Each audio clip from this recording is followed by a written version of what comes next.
to equate a group that is a protest group, two protest groups.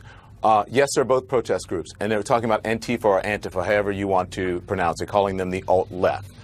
Well, that group protests fascism, so they were there protesting fascism. What are they really? I know their name is anti-fascist. Do they only go after fascists, or do they go after anybody, say, in the global economic community they don't like? No, they are strictly principled anti-fascists. The marketplace of ideas has already proven that it can fail spectacularly. If you let people preach their genocidal bullshit as if it's normal and acceptable, they will grow. People today still have the ability to be swayed by fascist rhetoric, and that leads to mass violence. The answer to bad speech is more speech. We saw it in Boston yesterday. So in terms of large-scale societal violence, fighting fascism is self-defense. It is violence, but it is violence meant to protect marginalized people. The thing is, we can all agree that not all violence is equal. That's why we have laws that allow for self-defense. Sometimes violence is not justified, sometimes it is. I think that's something most people agree on. If someone tries to kill you and the only way you can protect yourself is to be violent towards them, you have every right to do so. Now that's easy to see in an individual scenario. If someone pulls a gun on you, you can feel justified fighting back. But on a large-scale societal level, that violence against you can be as simple as calling for your eradication. You know, it's not an issue of defending yourself. It's an issue of trying to silence other people. No one is saying that, you know, if you're slugged in the face that you have to sit there and take it. The question here is, when white nationalists want to walk down the street, should people stop them? And that's a very different issue. It's a very peculiar notion of self-defense to say you can censor people. Meanwhile, the U.S. Commission on Civil Rights was quick to condemn last week's violence in Charlottesville, Virginia, as they should have, of course, but the Commission statement only condemned the violence of one side, the white supremacists. The Commission deliberately voted down a proposal, a statement that would have condemned violence from the other side, the left, Antifa. Why'd they do that? Explain to me the reasoning behind fighting. You have to make it so unpalatable to be doing white supremacist organizing that they no longer want to do that. And historically, that's what's worked. You have to put your body in the way, and you have to make it speak in a language that they understand, and sometimes that is violence. What about people who will say that it is their right to free speech, even if it's hate speech? We do think that communities have the right to step in and say, no, this is not acceptable in our community. We will not stand for this. The answer to bad speech is more speech. We saw it in Boston yesterday. 10,000 protesters took the streets of Hamburg in opposition to inequality, global capitalism, Trump, maybe their first time to do so. Last night's protest was called Welcome to Hell, lovingly titled. Protests were nonviolent, but also violent. Protests were nonviolent, but also violent. Mark Bray, I'll start with you. You seem to be a very small minority here who is defending the idea of violence, considering that somebody died in Charlottesville. Why do you defend confronting in a violent way? Well, first, I would contest the notion that I'm that small of a minority. I think that a lot of people recognize that when pushed, self-defense is a legitimate response to white supremacist and neo-Nazi violence. You know, it's not an issue of defending yourself. It's an issue of trying to silence other people. No one is saying that, you know, if you're slugged in the face that you have to sit there and take it. The question here is, when white nationalists want to walk down the street, should people stop them? And that's a very different issue. It's a very peculiar notion of self-defense to say you can censor people. I like messy, noisy, vigorous public debate. I like an open marketplace of ideas. I'm a classical liberal. You know, I am a worshipper of J.S. Mill. You know, I read and believe in on liberty. I think it is a founding principle of Western civilization. You know, that people should be able to be, do, and say anything so long as it doesn't hurt other people, which is why. That's why this country is set up the way it is. You can believe what you want, you can say what you want, but when you strike somebody else, then the rules change. Say what you mean. People, hate is not the answer. It's not fucking hate. Jesus taught us to love each other. On the left who are pouring urine on journalists. People on the left were not white supremacists who killed someone. For people to come out and condemn that as well. You can't just condemn one and not the other. When did the left turn violent? Historically, May Day, which was yesterday, has been a day for labor activism. Yesterday, though, the American left decided somehow to make it about illegal immigration, which ironically lowers the wages of American workers. There was also quite a bit of violence. 25 people were arrested in Portland, Oregon after their march devolved into a riot. There are multiple arrests, meanwhile, in Berkeley, California.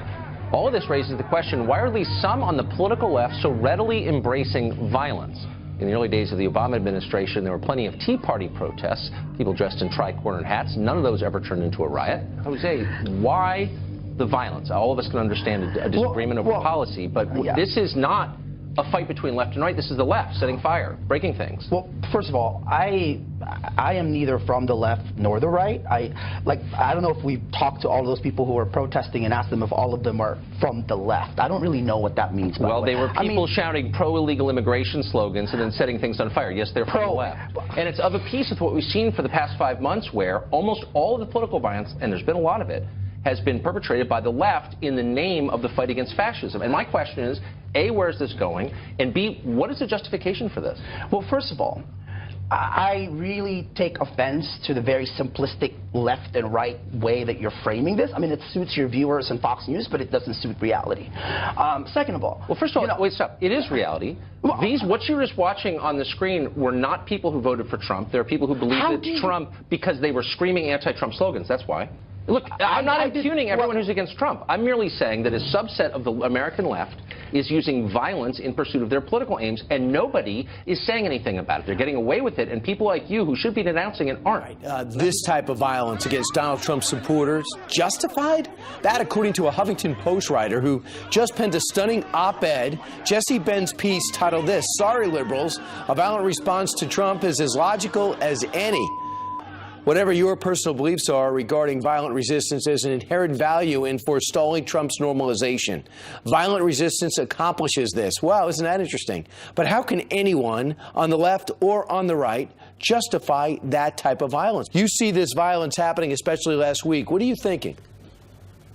I'm thinking that it's a scary pivot, and I think that voters especially should take note. It's a scary pivot, Brian, that we've gone from a place where regressive leftists used to advocate government-imposed equality that really didn't work, and they've shifted now to actually advocating violence over just civil discourse, which is how we in America have traditionally handled our problems.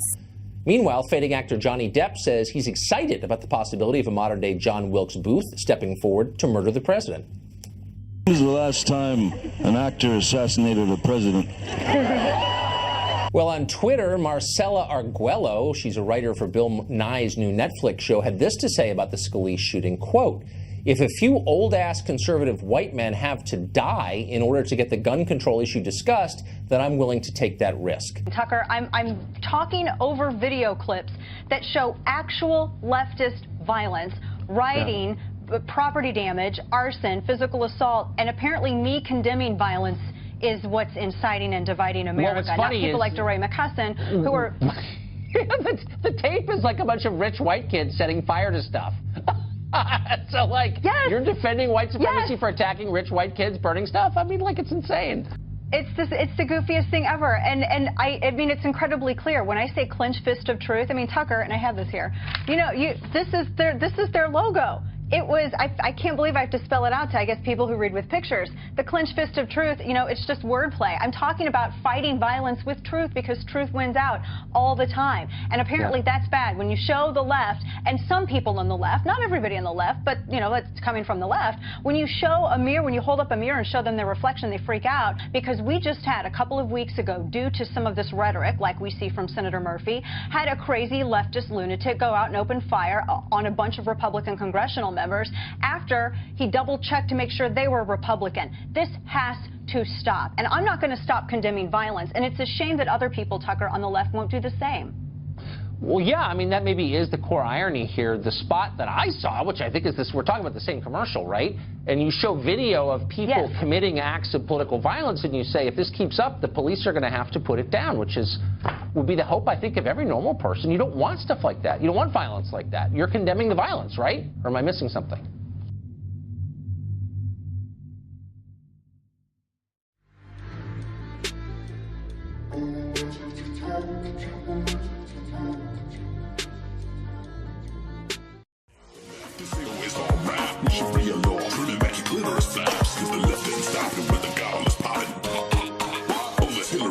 She's a literal vampire.